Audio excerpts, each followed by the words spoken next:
So you don't mind talking for a few minutes about a deeply held belief? No. What do you believe? About what? Anything at all. It could be God, ghosts, demons, supernatural. It could be politics. It could be anything you want. Well, gosh, that is so hard. I used to think that people were basically bad because I was raised with the idea that we're all born into sin, we're all born sinners. So people are basically bad. I think actually, people are basically good, if not a little, ignorant sometimes. But I do think that, racism is learned, prejudice and bias is learned, and everything is learned. Everything is learned. Everything? Yes. So, I mean, sexism is learned. Even your gender roles are given to you from the very beginning in the color of the blanket that you're wrapped in when you're born, right? Because pink only for girls, blue only for boys, yellow or green are neutral, right? So I guess what I'm saying is that I think that people are basically, they're born good.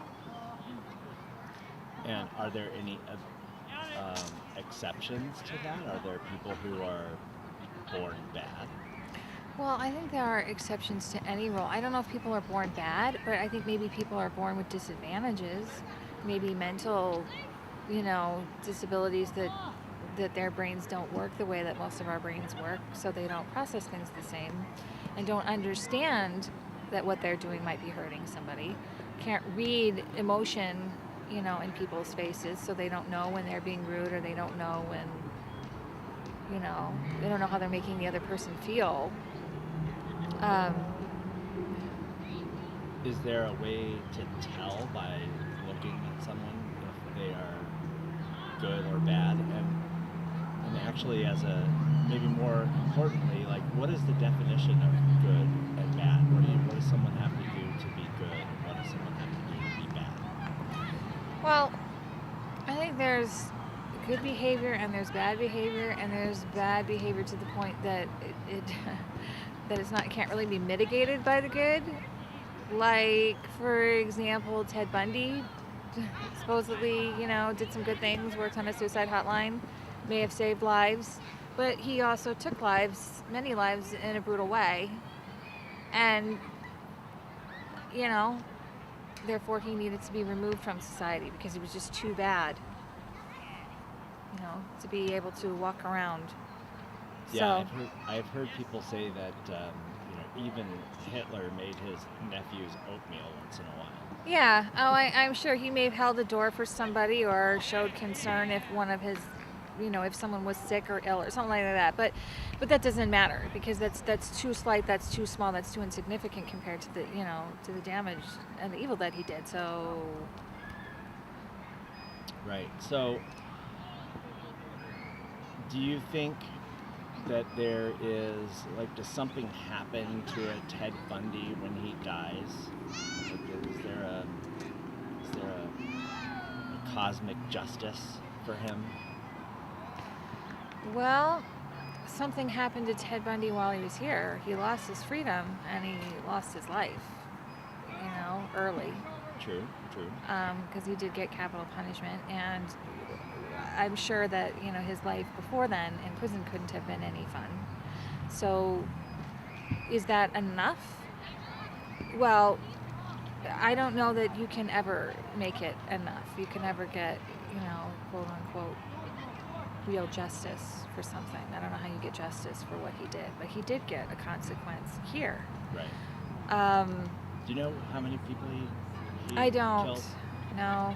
Because, like, if eye for an eye was true, then he'd have to die several times over, I guess. Right. Yeah, I definitely know it was more than one. Yeah. I can't remember how many.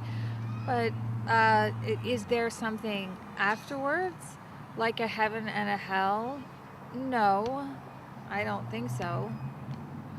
But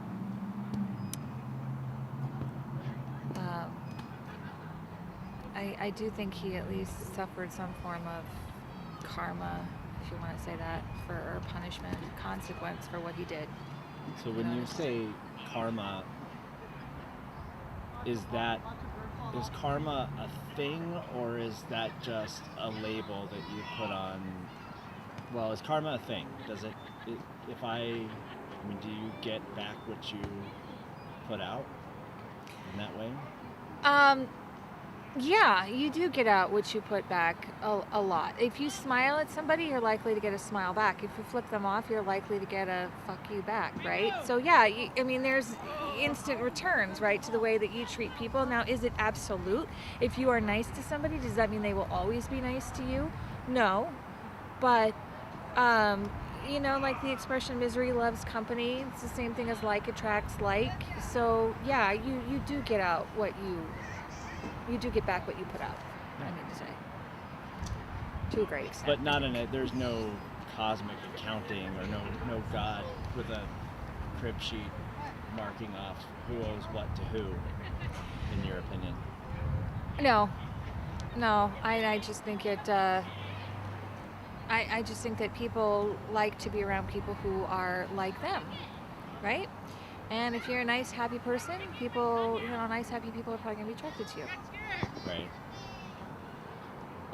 Well, that's our 5 minutes. Would you like to keep talking, or do you have any final words?